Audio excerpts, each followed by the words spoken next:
Bismillahirrahmanirrahim. Assalamualaikum warahmatullahi wabarakatuh.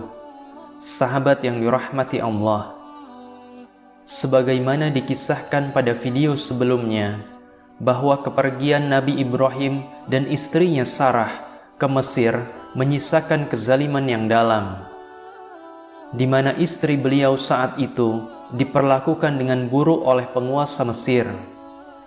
Namun Allah melindungi istri Nabi Ibrahim dengan membuat tangan raja zalim yang ingin menyentuhnya tersebut lumpuh secara seketika.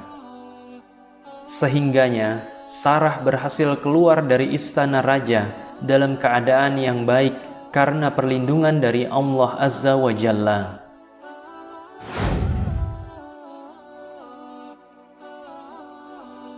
Sahabat yang dirahmati Allah, Nabi Ibrahim kemudian mendapatkan kabar gembira dari Allah Azza wa Jalla bahwa salah satu keturunan beliau nantinya akan membinasakan penguasa Mesir, di mana sebagai informasi bahwa penguasa Mesir secara turun-temurun memiliki gelar Fir'aun. Berita ini kemudian beliau sampaikan kepada bangsa Mesir, hingga akhirnya berita itu secara turun-temurun terus dibicarakan. Fir'aun yang berkuasa silih berganti, namun berita itu tetap ada dan dipercaya oleh bangsa Mesir. Hingga kemudian ramalan tersebut sampai kepada Fir'aun yang berkuasa di zamannya Musa alaihissalam.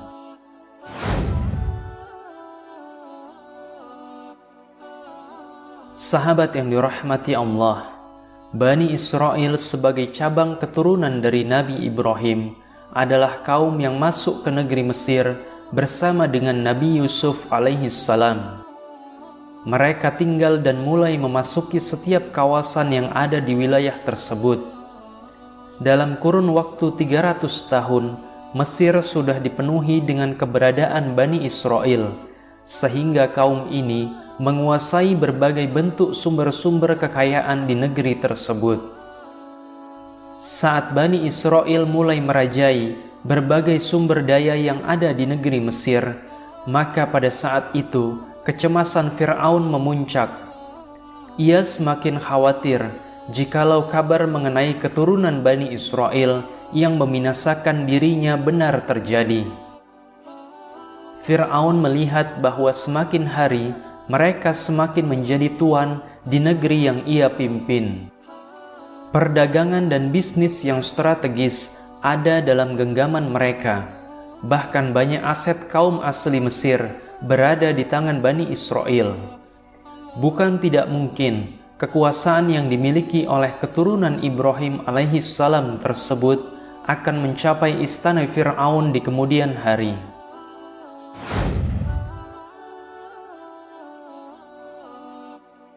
Maka Fir'aun mengambil cara yang teramat picik untuk mengalahkan dominasi Bani Israel. Ia merampas harta benda mereka dan memasukkan hasil rampasan tersebut ke kantong pribadinya. Dalam hitungan sekejap mata, Bani Israel tidak lagi memiliki harta karena semua uang dan benda berharga, bahkan tanah-tanah mereka, direbut secara paksa oleh Fir'aun yang zalim. Tidak cukup sampai di situ, Fir'aun bahkan menjadikan Bani Israel sebagai budak. Mereka dipekerjakan sebagai pelayan istana dan pekerjaan-pekerjaan berat yang memerlukan tenaga besar. Ditambah dengan perlakuan yang hina dari tuan-tuan mereka, maka semakin buruklah nasib Bani Israel saat itu. Pada saat bersamaan, Fir'aun juga menyerang Bani Israel dalam aspek kepercayaan, di mana Bani Israel adalah penganut agama Samawi, sementara Fir'aun justru mengaku dirinya sebagai Tuhan. Pengakuan ini tertulis dalam Quran Surat An-Nazi'at ayat 24, di mana ia berkata, "Akulah Tuhanmu yang paling tinggi." Kemudian tertulis juga dalam Quran Surat Al-Qasas ayat 38, di mana ia berkata, "Wahai para pembesar kaumku, aku tidak mengetahui ada Tuhan bagimu selain aku."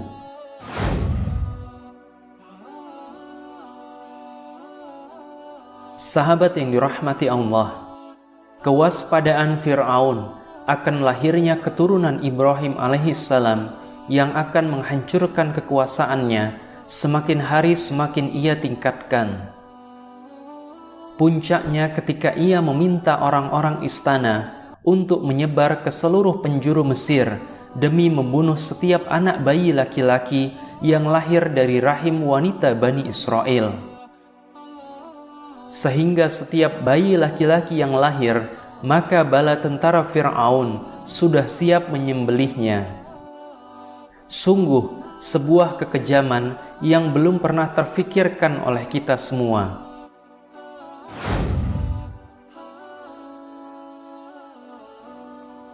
Pembunuhan terhadap bayi-bayi Bani Israel kemudian menimbulkan masalah tersendiri bagi penduduk asli Mesir. Bangsa Kipti kemudian mengadu kepada Fir'aun tentang kerugian atas pembunuhan bayi-bayi yang bala tentaranya lakukan. Mereka berkata bahwa jika pembunuhan ini terus dilakukan, maka populasi Bani Israel bisa punah pada suatu hari. Karena yang tua menemui ajalnya, sementara yang bayi dibunuh. Bagaimana bangsa Mesir bisa mendapatkan pelayan atau budak jika Bani Israel sampai habis populasinya?